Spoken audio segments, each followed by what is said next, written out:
faire une carte Xmind, c'est-à-dire une carte heuristique avec le programme Xmind, on ouvre Xmind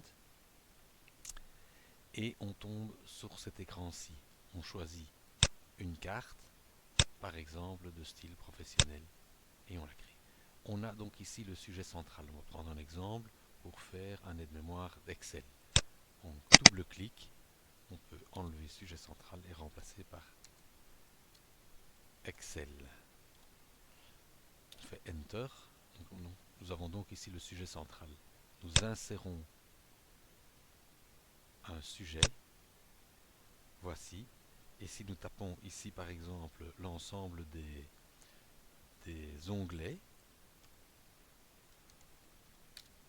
voilà, nous avons l'onglet Accueil. Nous pouvons soit retourner sur Excel et faire Insérer un sujet. L'onglet suivant, c'est l'onglet Insertion. Nous pouvons aussi faire tout simplement Enter et l'onglet suivant, c'est Mise en page. L'onglet suivant est Données, Formule. En fait, nous nous sommes trompés. Formule est avant Données. On sélectionne Formule et on le glisse ici. Et voilà, il s'est changé. Accueil, nous avons par exemple, j'ai tapé Insertion. Nous avons par exemple ici le format d'une cellule.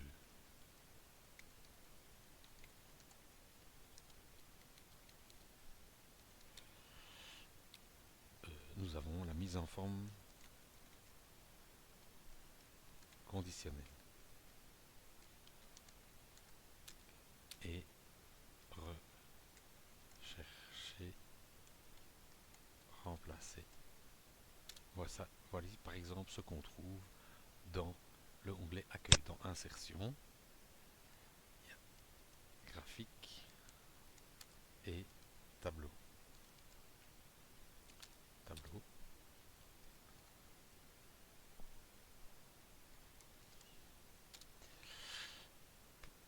Comme les cartes heuristiques doivent être visuelles, ici je peux mettre un petit marqueur.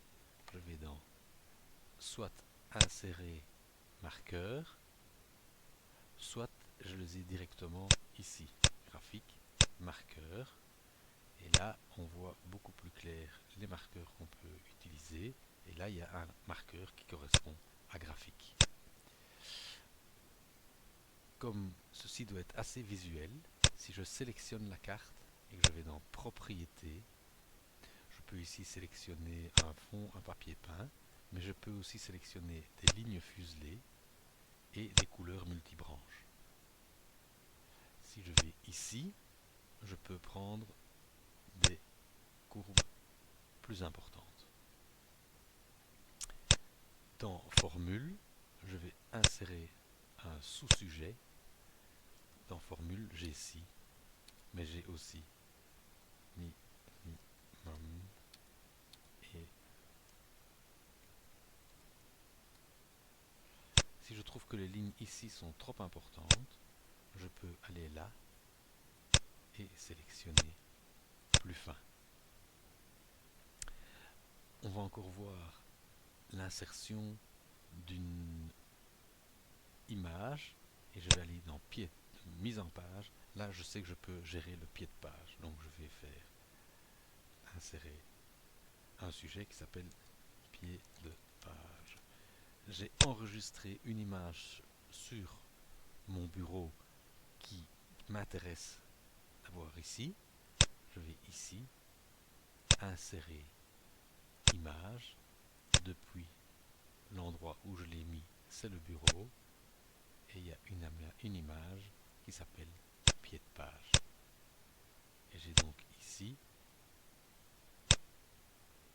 ce qui me rappelle comment je dois créer un pied de page.